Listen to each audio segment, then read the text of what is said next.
Bonjour Serge. Bonjour Fiona.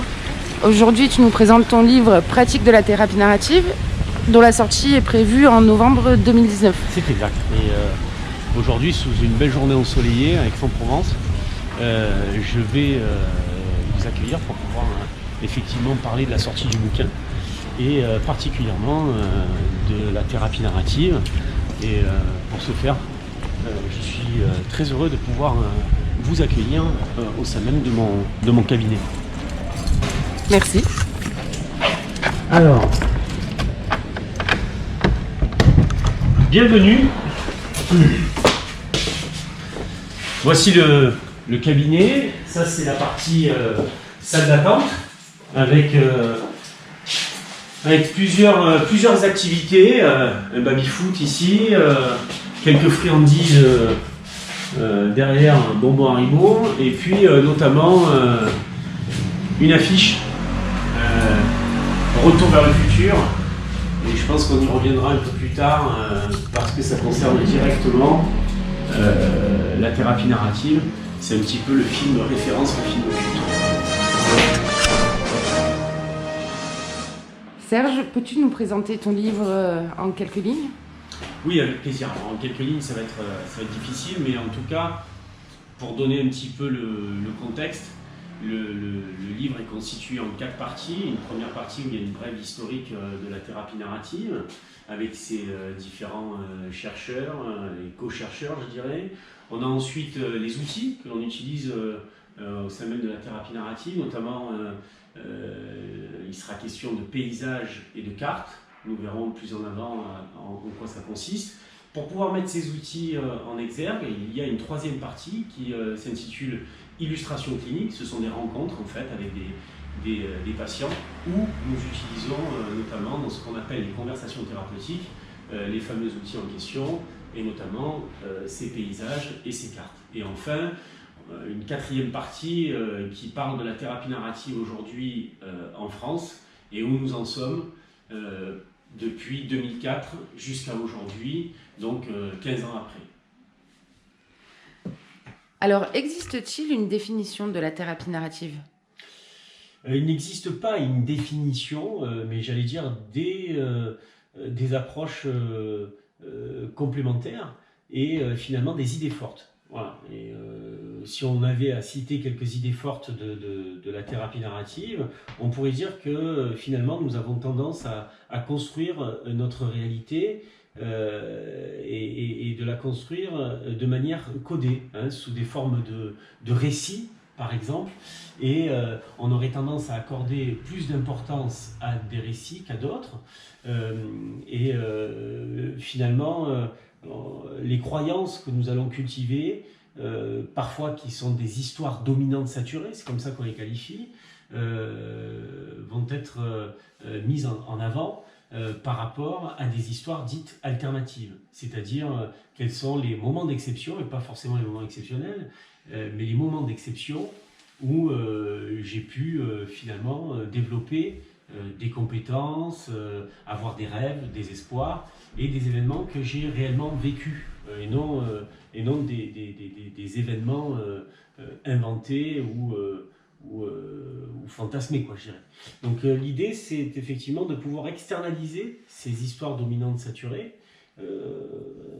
et faire en sorte que le problème puisse avoir sa propre identité, comme une espèce de double. Il y a une bande dessinée comme ça où la nana parle en fait d'un trouble bipolaire et en fait elle le représente comme étant un renard, quoi. Et donc elle va renégocier quelque chose avec le renard, et ce qui fait que elle n'est plus une patiente dite bipolaire ou maniaco-dépressive, mais elle va finalement garder son identité, et le trouble bipolaire, puisque c'est ainsi qu'on le nomme aujourd'hui, va être incarné par ce renard. Et donc on voit bien que le problème a sa propre identité, et donc ça c'est la grande trouvaille de Michael White et David Epstein, c'est-à-dire l'externalisation du problème et la manière dont on va pouvoir renégocier quelque chose avec cette histoire dominante saturée qui nous a recruté donc ce problème en question.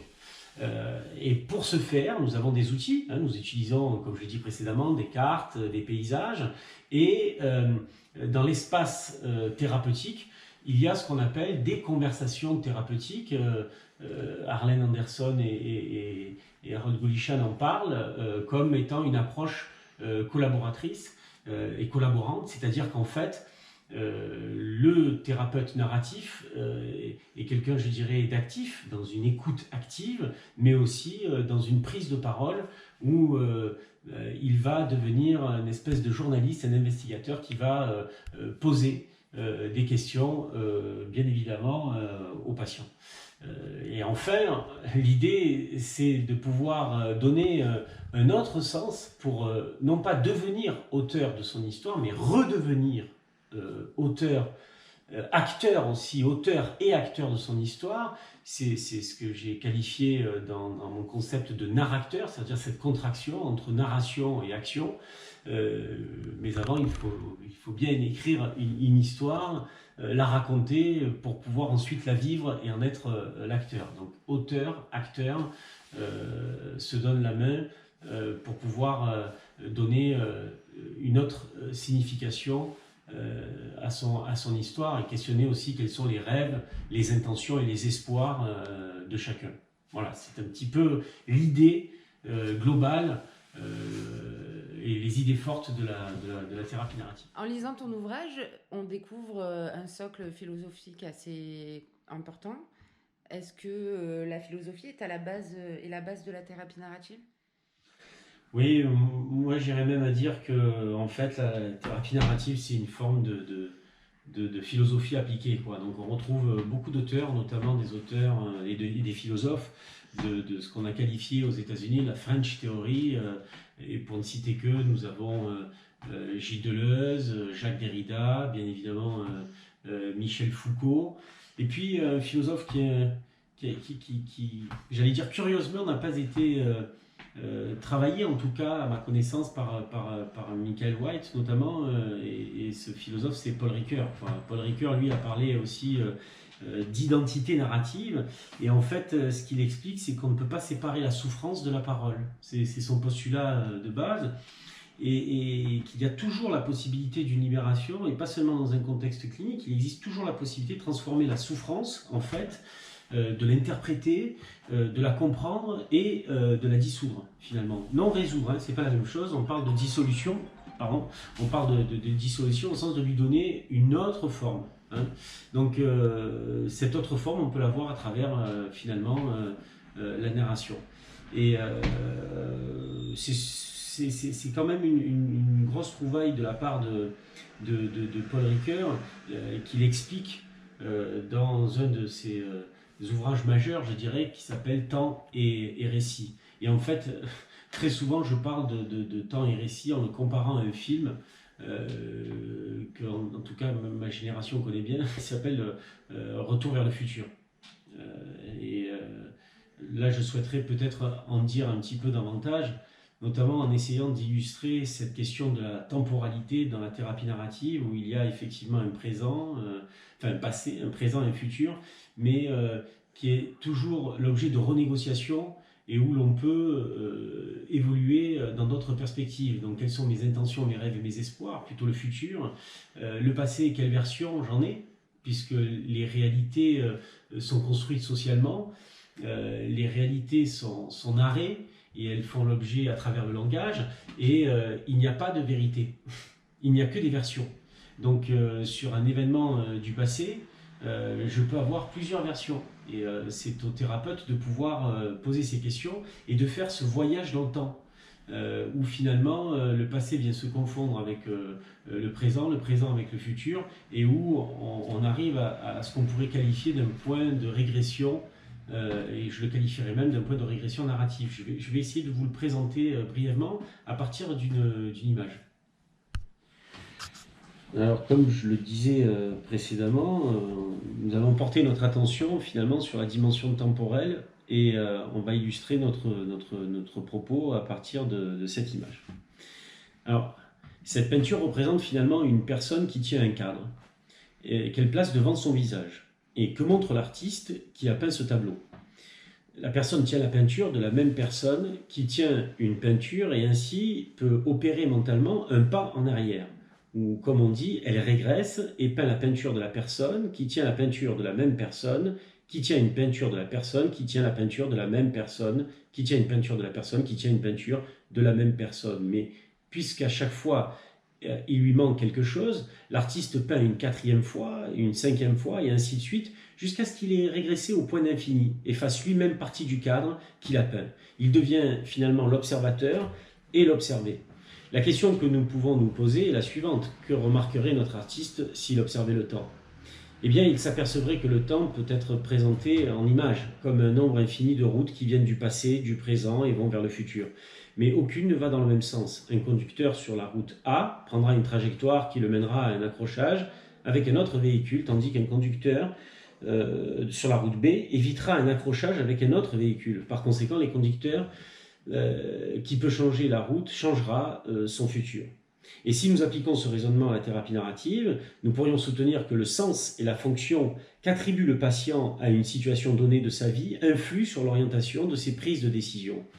Et avec l'aide du thérapeute, dans l'espace des conversations thérapeutiques, le patient optera pour une autre version de son histoire. Cette version donnera la possibilité au patient de changer de place, de perspective sur le monde. Il fera en un sens un pas en arrière, il régressera pour observer et s'observer à la fois dans les différentes routes contextuelles, relationnelles et temporelles. Ainsi, ce qui pouvait représenter un problème à la base va devenir un problème extérieur à lui, avec la possibilité de négocier d'autres voies, et il en est de même pour une émotion qui en cache une autre, puis une autre, et encore une autre. C'est ce qu'on appelle la carte de l'absent implicite d'ailleurs. La version dominante saturée, elle, est monodimensionnelle et laisse place à une multitude d'itinéraires à emprunter. C'est un peu ça ce que je voulais illustrer à partir de cette image, et on voit qu'on peut faire des analogies avec la physique quantique notamment et la thérapie narrative. Merci. Serge, est-ce que tu as quelque chose à rajouter pour conclure notre rencontre ? Oui, peut-être. Déjà, merci Fiona de m'avoir posé ces questions. Comme ça, au moins, ça nous oblige aussi à avancer. Les questions simples sont les plus intéressantes du reste, puisqu'elles recouvrent une notion de complexité.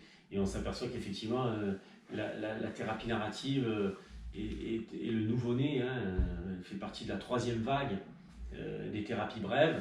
Et j'espère en tout cas que pour nos amis et collègues qu'on pourrait qualifier de narapotes, j'espère qu'ils pourront trouver quelques pistes de réflexion, quelques éléments pour nourrir leur pratique.